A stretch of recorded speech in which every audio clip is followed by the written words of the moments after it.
HD teacher training की online class में आपका एक बार फिर से स्वागत है। आज मैं आपको आईसीटी का जो पेपर है वह पढ़ा रहा हूँ। इसके अंदर जो हमारा टॉपिक चल रहा था शिक्षण अधिगम प्रक्रिया के अंग, जिसके अंतर्गत 3 अंग थे। पहला था व्यवहारिक, दूसरा था आपका अनुदेशन तकनीकी, और जो इसमें तीसरा जो अंतिम रह गया था हमारा शिक्षण तकनीकी। ठीक है, तो आज इसका हम विस्तार पूर्वक अध्ययन करेंगे। शिक्षण तकनीकी को हम टीचिंग टेक्नोलॉजी या टेक्नोलॉजी ऑफ टीचिंग कह सकते हैं। इसका शाब्दिक अर्थ हम ये जान सकते हैं कि शिक्षण में तकनीकी का हम उपयोग क्यों करते हैं, क्योंकि शिक्षण को हमको अधिक से अधिक प्रभावशाली बनाना है, वो भी किसके अंतर्गत, टेक्नोलॉजी या तकनीकी का सहारा ले करके। शिक्षण में तकनीकी के लिए इसलिए आवश्यकता पड़ी क्योंकि समय समय पर शिक्षा के अंतर्गत हमें नवाचार या इनोवेशन करना पड़ता है, जिससे संसाधन तो हैं लेकिन हम उन संसाधनों का सही रूप से उपयोग कर पा रहे हैं कि नहीं, उसका हमें ध्यान में रखना पड़ता है। इसी के संदर्भ में हम देखते हैं कि शिक्षण जो है एक बहुत ही प्रभावशाली प्रक्रिया है, जिसमें कई सारी हमको प्रविधियों का सहारा लेना पड़ता है। जैसे कि हम ये देखते हैं कि इसमें कई सारी टेक्नोलॉजी या आप कह सकते हैं कई सारे शिक्षण सूत्र जो हैं या स्किल जो हैं, कौशल हैं, उनको हम ध्यान में रखते हुए कक्षा के अंदर जो भी हम पाठ योजना पढ़ा रहे हैं उसको ध्यान में रखते हुए उसका हम संपादन करते हैं। शिक्षण जो है एक तरीके से इसके 2 मूल तत्व रहते हैं। एक होता है पाठ्य वस्तु और दूसरा होता है संप्रेषण।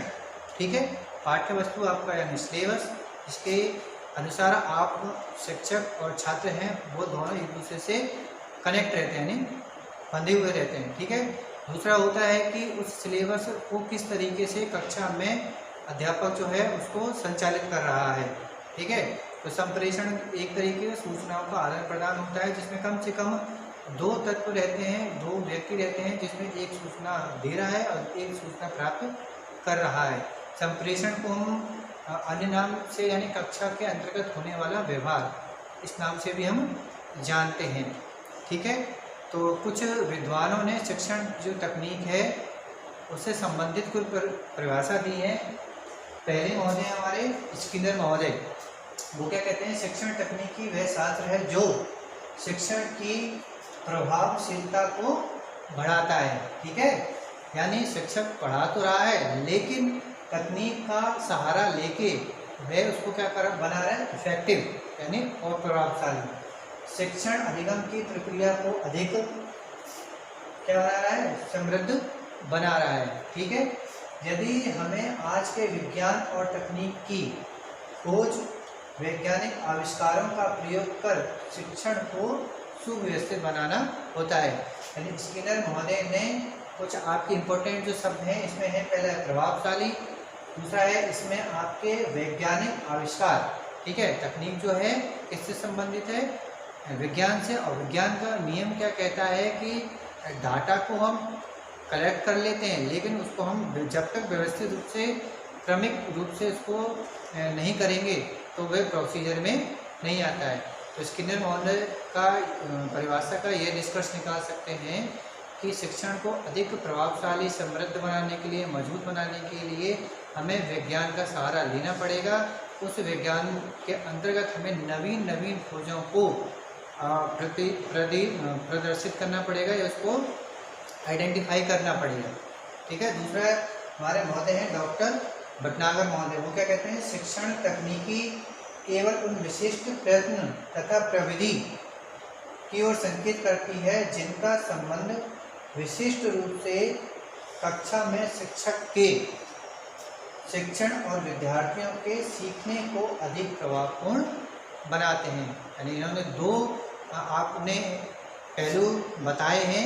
पहला है इसमें शिक्षक, ठीक है, और दूसरा होगा आपका विद्यार्थी।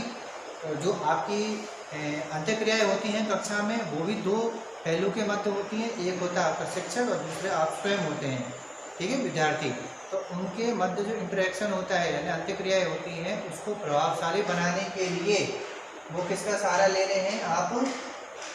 प्रविधियों का यानी तकनीकों का या आपके क्या कहते हैं कौशलों का यानी स्किलों का प्रयोग लेते हैं। ठीक है, तो शिक्षण तकनीकी को हम एक सरल शब्दों में समझें तो शिक्षण तकनीकी एक ऐसी तकनीकी है जिसमें हम अपने संसाधनों को सबसे पहले संग्रहित करें, उसके बाद सुव्यवस्थित करें, सुव्यवस्थित करने के बाद उसको हम कक्षा में प्रदर्शित करें, प्रदर्शित करने के बाद उसके अंतर्गत जब हम प्रदर्शित कर रहे हैं तो उसमें किन किन प्रविधियों या कौशलों का उपयोग कर रहे हैं, उसके बाद बच्चों से हम क्या लें?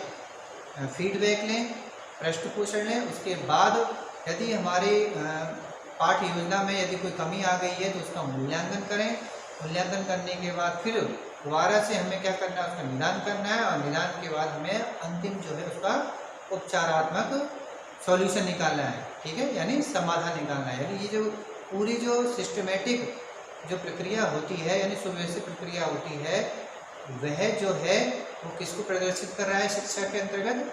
विज्ञान में। ठीक है, क्योंकि जो शिक्षा है वह कला और विज्ञान दोनों ही हैं, दोनों ही एक दूसरे क्या है? ये पूरक हैं। तो और इसमें एक और है कि जो शिक्षण तकनीकी है, ठीक है, यानी शिक्षा में तकनीकी का उपयोग है, उनके जो प्रवर्तक हैं वो कौन कौन से मुख्यतः हैं? पहला है डेविस महोदय, दूसरा है आपका हार्वर्ड और तीसरा है मॉरिसन महोदय। यानी इन तीन जो आपके जो वैज्ञानिक हैं या महोदय हैं इन्होंने शिक्षण तकनीकों को एक तरीके से क्या कह सकते हैं? प्रतिपादित किया। तो शिक्षण अधिगम प्रक्रिया के अंतर्गत हमने आपकी जो कुल क्लास हुई है जिसमें हमने व्यवहारिक तकनीकी, अनुदेशन तकनीकी और जो तीसरा आज जो हमने पढ़ा शिक्षण तकनीकी, तीनों का हमने व्याख्यात्मक रूप से अध्ययन किया। आने वाली नेक्स्ट क्लास में हम आपका अगला जो नया टॉपिक है उसको डिस्कस करेंगे। आज के लिए थैंक यू।